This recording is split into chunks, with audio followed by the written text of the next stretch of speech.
Ba ba ba ba ba ba ba ba.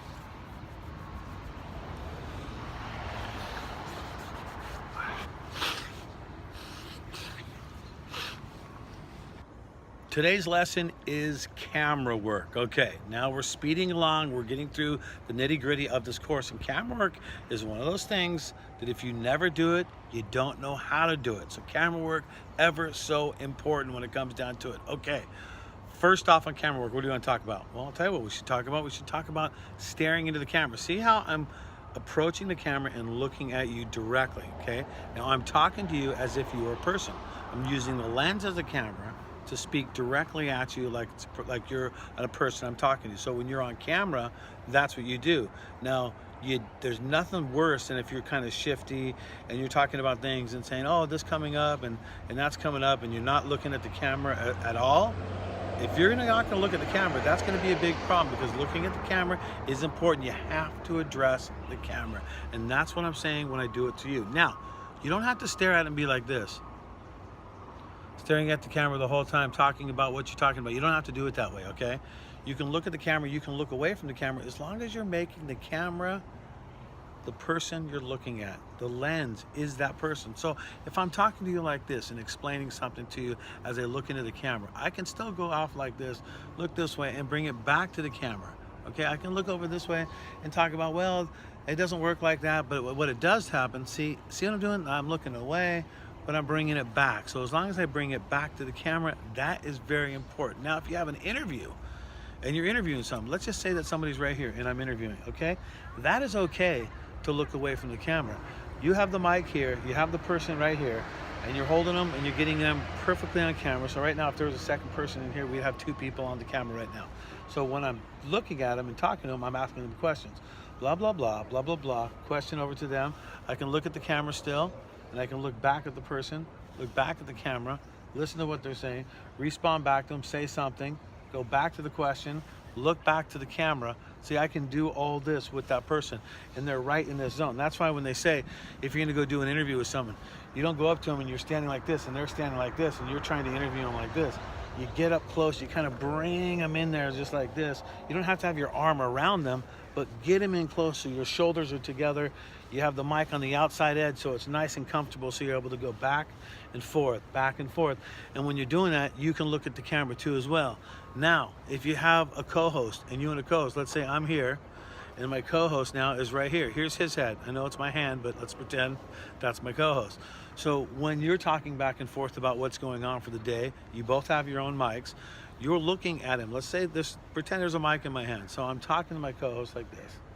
Or if you feel comfortable, outside edge, I'm talking to him like this. I'm listening to what he says, and I'm looking at him, and I'm also looking back at the camera. I'm looking at him, and I'm looking back to the camera. So I'm keeping the camera as the centerpiece and addressing the camera.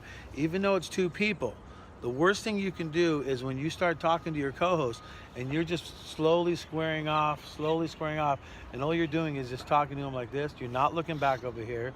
You're continuing to do this. That's the worst thing you can do. You do not want to do that. So if you have a co-host in the position, you look at him, you listen to what he's saying, you look back every couple of seconds at the camera, look back, nod a little bit, agree with what he's saying, or maybe maybe disagree, but you're always coming back to the camera. And that is one of the best ways to do when it comes down to camera work, as far as addressing the camera, looking at the lens. You don't have to be frightened of it, but you have to definitely address it and come back to it. Next thing I want to talk about is not to touch your face or put anything in front of your face at all. So if you're doing this, like you're explaining something like this, okay, now I'm blocking my face, okay? If you're on camera, you don't want to do this. You don't want to do this. And also, you also don't want to rub your face when you're on camera. And sometimes what people do is they'll get on camera for the first time and they'll start talking, and ultimately they have an itch. And they'll say, yeah, well, and you can't do that. You have to just maintain composure, not touch your face, not put anything in front of your face at all, because that blocks it. But one other thing, don't turn your back on the camera. And it's so easy. It's so easy to do, especially when you're engrossed in a conversation with your fellow co-host, or you're engrossed in a conversation with an athlete and you're doing an interview, whatever the case may be. It's easy to start turning away from the camera, especially if the action and stuff is behind you. And I've seen a lot of announcers do for TV for the first time. They'll be on the mic, on TV for the first time. And what they're doing is, they're in the events behind them, they're slowly like, oh yeah, and you can see they're doing that over there, and they're doing that, and then they're doing that. Next thing you know, look, now I'm completely turned away from the camera, okay?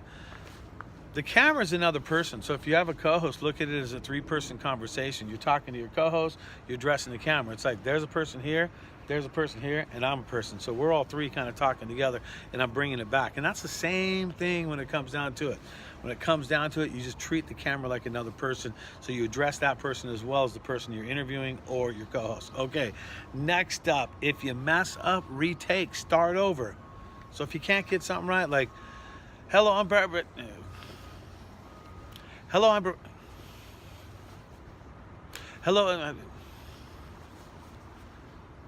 Hello, I'm Brad J, and welcome.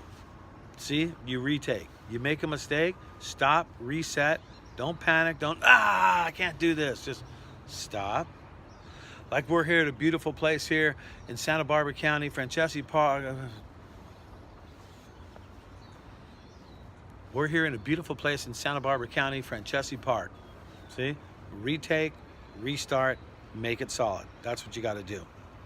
Now in a live situation, it's going to be different. Now if you're on live camera and you're doing live TV or live webcast or whatever the case may be, and you're live and you make the mistake, you can't just stop and take that over, okay? You excuse yourself, oh my bad, excuse me for that. I meant Francesi Park, or I meant this instead of that. And if you, let's say you're introducing someone and you screw up their name off the bat, just right off the bat. I'm here with Lori, and her name was Jill, okay? I'm here with Lori, I'm sorry, I mean Jill. I'm here with Jill, and that's how you do it, okay? You have to just, at that situation, if it's live, you just kind of keep rolling with it. But if it's a recorded thing and you have an editor and you have someone there who's recording it, they're probably going to tell you to retake it and start from which line. So when I've worked with TV, when I've done major TV for ABC or NBC or whatever the major networks are, when I've done that, there's usually an editor there that says, oh, pick it up from this line and restart from this line. And that's usually how that takes place when it comes to being live. Posture on the microphone. What's that all about, right? Posture on the mic. What's all that about? Posture. Okay. Remember your grandma? Remember your grandma always wanted you to stand up straight, chest out, straight up and down, no slouching. Well, you know what? Grandma was right. Do you want to do that? Exactly what you want to do. Posture is so important. It doesn't seem like it is, but if you're relaxed and just kicking back like this, and you're on the mic and you're talking like this, it comes across as just mellow. There's no energy to it. But if you're just get in the habit early of stand straight up and down. Don't sit down when possible. Stand up and do your speech. Talk on the microphones in a standing up position. But posture is so important. Don't slouch. If you slouch, you're going to sound like you're slouching. If you stand up straight and you're just large and you got it right there and you're holding the mic, you have mic presence, you have presence at the event, that looks good. But just coming out and just being slouchy, that's never going to work at all. It's never going to work. So body posture, very important when you're on the microphone. Now let's talk about ins and outs. Okay, ins and outs. Now, if you are recorded television or live television, your ins and outs. Now we've talked about this in other courses, and we've talked about it a lot. They are so important. I cannot stress it enough. The ins and the outs are so important. And you know what I mean by that when you're going into something. If I'm tossing to videos and I'm on the microphone, I need to know how to get into that. If I'm going back up to the booth where the other 2 announcers are, I need to know how to get it to them so it's smooth and so it's seamless. Also, when I'm going out to things or coming back from things, your ins and outs are so important.